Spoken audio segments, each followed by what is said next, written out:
Chunk 1. Kubicki shoots against Merz. The sham opposition is exposed. Scarcely has the old theater, with its panic of bands, corrective fog, and the same old right-wing bludgeons, visibly collapsed, than the next dummy marches onto the stage, and this dummy is named Wolfgang Kubicki. Chunk 2.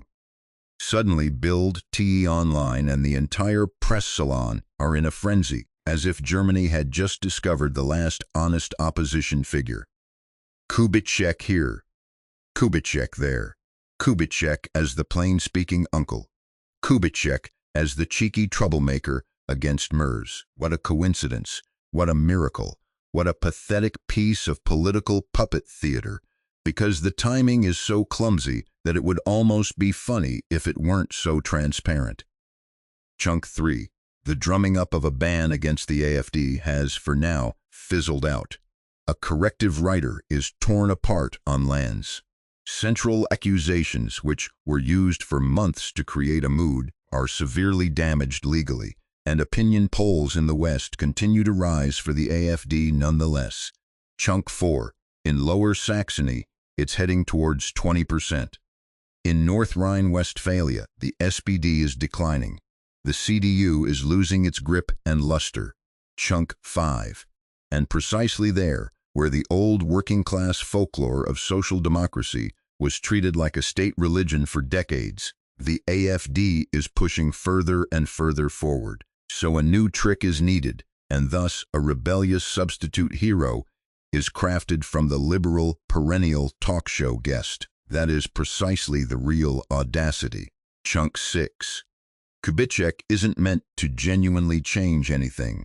Kubicki is meant to deflect pressure. He is supposed to gather disappointed citizens who realize that Merz governs like the administrator of a failed cartel, but who are not supposed to give their vote to the actual opposition. Chunk 7. For that, you need a figure who growls without biting, who rails against firewalls, and then, in the next breath, neatly smooths them over again, so the audience is served the polished sham opposition. The political tranquilizer for everyone who wants to get agitated. Chunk 8. But please, only in such a way that in the end, the same people are sitting at the table. Kubicki plays this role with a routine that is almost insulting. He acts as if he wants to absorb the frustration of many citizens. Chunk 9. He portrays himself as the great liberal free spirit, as if he were the last man in the Berlin establishment who still understood that democracy does not consist of sidelining millions of voters. Unfortunately, this pose lasts about as long as a cheap umbrella in a hailstorm, because as soon as specific questions are asked, he is not the firewall breaker, but merely a neatly smiling caretaker of the old system, explaining which doors, of course, remain locked. Chunk 10. And that's where politics turns into pure satire, unfortunately at your expense, because the audience is seriously supposed to believe that a new opposition force is emerging here, even though every sentence and every gesture only ensures one thing: that business continues undisturbed. Merz can be growled at a little, so that the disappointed get some nourishment. The media can rave about liberal plain talk, so that everything sounds like a new beginning.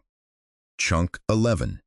And the FDP can again be spruced up as an address for all those who are annoyed by the cartel, but ultimately prefer to save it with a fresh coat of paint. This is no coincidence. It's political calculation. The method behind it is touchingly transparent. Chunk 12. First, citizens are told for months that the actual opposition is dangerous, dubious, and should be morally isolated. Then, one realizes that this narrative is crumbling because people are experiencing their electricity bills, their loss of freedom, their contempt by the political establishment, and daily impositions firsthand.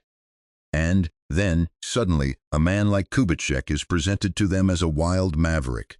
Chunk 13.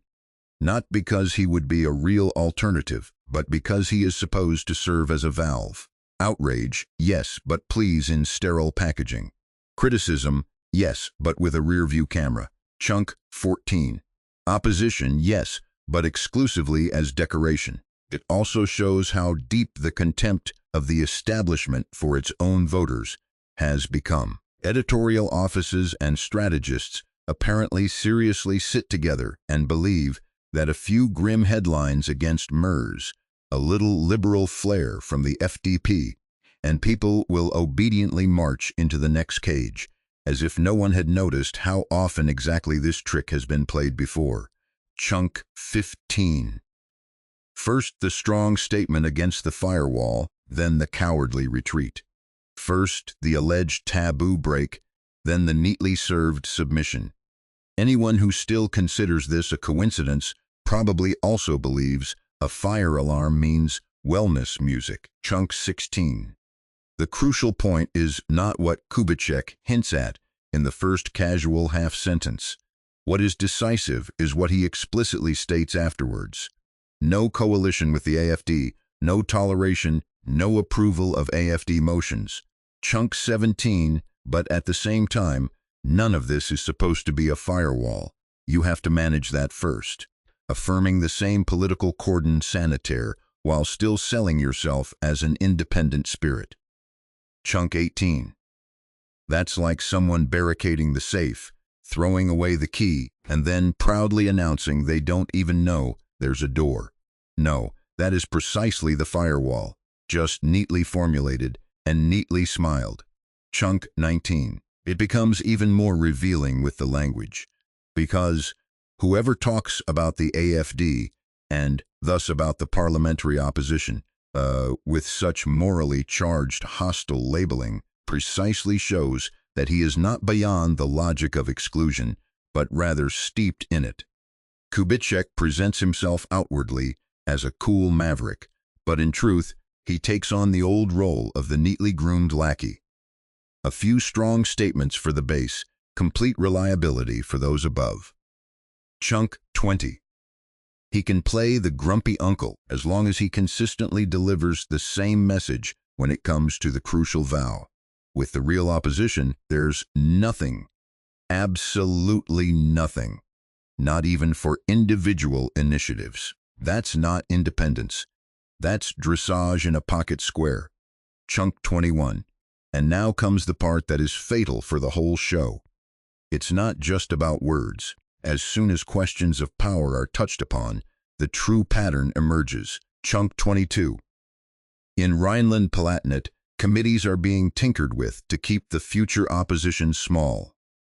In Saxony-Anhalt, a parliamentary reform is being passed, in which practically every component acts like a political insurance against a possible electoral success of the AfD, and who is present when things get serious. Chunk 23. Of course, the FDP.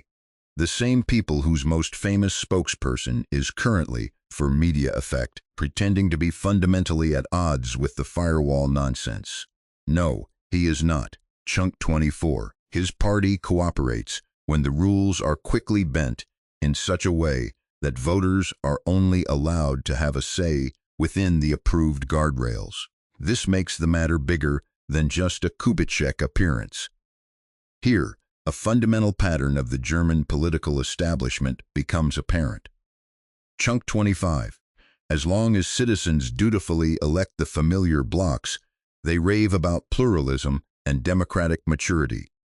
But as soon as an unwelcome force becomes too strong, the frantic restructuring of the parliamentary apparatus begins.